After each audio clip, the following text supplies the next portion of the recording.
অগ্রদূতের শ্রী বিভূতিলাহা সবিস্ময়ে প্রশ্ন করলেন, কি ব্যাপার, কোথায় ডাকাত? চোখ গোল গোল করে ভীত উত্তম বলল, নিমিয়াঘাটে কাল রাতে ডাকবাংলোয় ডাকাতি হয়ে গেছে, আজ রাতে আবার হবে।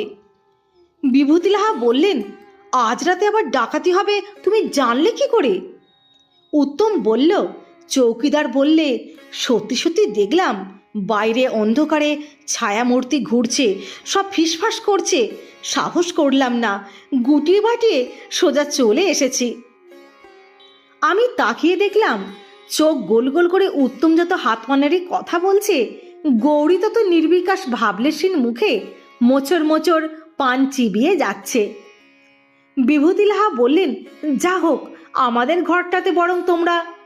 কথা শেষ করতে না দিয়ে উত্তম বলে উঠল, না না, আপনি ব্যস্ত হবেন না, আপনি শুতে যান তো, আমি সব ব্যবস্থা